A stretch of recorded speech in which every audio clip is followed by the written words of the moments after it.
ভাই কারো পানি লাগবে? পানি।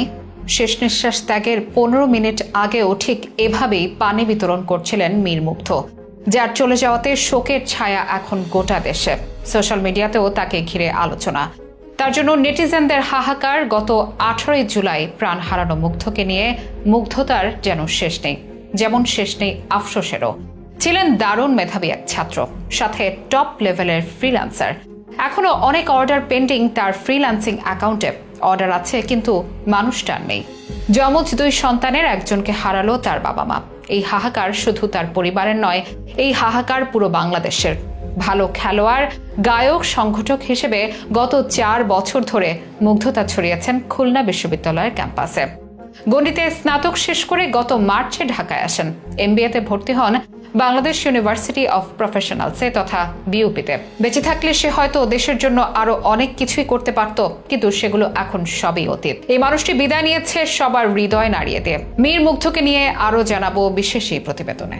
সোশ্যাল মিডিয়াতে একটি ভিডিও এখন রীতিমতো ভাইরাল, যেখানে দেখা যাচ্ছে ধোঁয়ায় আচ্ছন্ন সড়কে ছোটাছুটি করছেন শিক্ষার্থীরা। এর মধ্যে হাতে পানি ভর্তি বাক্স ও বিস্কুট নিয়ে ছুটছেন একজন ছাত্র, যার নাম মীর মাহফুজুর রহমান মুগ্ধ। তিনি ছাত্রদের ডেকে ডেকে বলছেন, পানি লাগবে কারো? পানি। অনেকেই তার কাছ থেকে পানি পান করছেন। তিনি নিজেও ছিলেন বেশ অস্বস্তিতেই। বেশ কয়েকবার করে চোখ মুছতেও দেখা যায় মুগ্ধকে। তবুও তিনি ছুটে চলেন পানির বোতল হাতে। আর এই ঘটনার কিছু সময় পরেই তিনি বিদায় নেন পৃথিবী থেকে। মীর মুগ্ধর অকালেই প্রাণ হারানোতে শোকের ছায়া নেমে এসেছে তার পরিবার, ভার্সিটির ক্যাম্পাস থেকে গোটা দেশে। তার চলে যাওয়ার পর তার নানা কীর্তি ও মুগ্ধতার গল্প আসছে প্রকাশ্যে। জানা যায় মুগ্ধর গ্রামের বাড়ি ব্রাহ্মণবাড়িয়ায়। জন্ম 1998 সালে উত্তরায়। উত্তরার ইসলামিক এডুকেশন সোসাইটিতে প্রাথমিক এবং Uttara high school and college থেকে এইচএসসি সম্পন্ন করেন। 2019 সালে ভর্তি হন খুলনা বিশ্ববিদ্যালয়ে। সেখানে 19 ব্যাচের শিক্ষার্থী ছিলেন তিনি। পড়াশোনায় মেধাবী ছিলেন, সাথে ছিলেন ভালো খেলোয়াড় ও সংগঠক। এমনকি গানের গলাও ছিল সুরেলো। গায়ক হিসেবেও গত 4 বছর ধরে মুগ্ধতা ছড়িয়েছেন ক্যাম্পাসে। বিশ্ববিদ্যালয়ের সবচেয়ে বড় অনুষ্ঠান শিক্ষা সমাপনী 2023-এর কনভেনার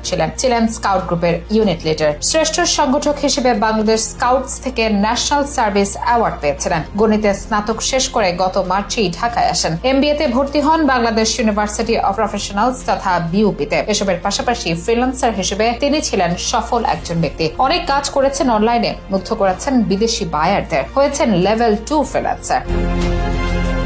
এখনো তার প্রোফাইলে বেশ কিছু অর্ডার পেন্ডিং। হয়তো কাজ ডেলিভারি না পেয়ে বাইরেরা রাগ করে মনস্টার দিয়ে চলে যাবে। অনেকে জানবেই না মানুষটা নেই। তার ফেসবুক অ্যাকাউন্ট নিয়ে চর্চা হবে। তার পানি লাগবে ফুটেজটি দেখে অনেকের চোখেই পানি আসবে, কিন্তু মীর মুগ্ধ আর ফিরে আসবে না। তার একটি যমজ ভাইও আছে। হয়তো তার চেহারাটা যতবার দেখবে তার পরিবার মনে করবে মুগ্ধকে, হাহাকার করবে। তবে মুগ্ধ আর ফিরে আসবে না। এই ক্ষতি শুধু তার পরিবারের নয়, গোটা দেশের। বাংলাদেশ হারিয়ে ফেললো এক মেধাবী সন্তান, যে বেঁচে থাকলে হয়তো দেশের জন্য বড় ধরনের কোনো কাজ করত, দেশের অর্থনীতিতে অবদান রাখত। তবে সবটাই এখন অতীত। সেসব সম্ভাবনার অপমৃত্যু। 3 ভাইয়ের মধ্যে মীর মাহবুবুর রহমান স্নিগ্ধ ও চলে যাওয়া মীর মাহফুজুর মুগ্ধ ছিলেন যমজ। ভাইয়ের বিদায়ের শোকে যমজ ভাই স্নিগ্ধ বলেন, আমাদের 3 ভাইয়ের মধ্যে মায়ের সবচেয়ে বেশি খেয়াল রাখত মুগ্ধ। সব সময় মাকে দেখে শুনে রাখত। ফ্রিল্যান্সিং করে নিজের খরচ চালাতো। মা এখনো কাঁদছেন, বাবা চুপচাপ হয়ে গেছেন। শুধু তারা 2 ভাই বা তাদের বাবা মা নয়, গোটা বাংলাদেশে যেন চুপ হয়ে আছে মুগ্ধর বিদায়।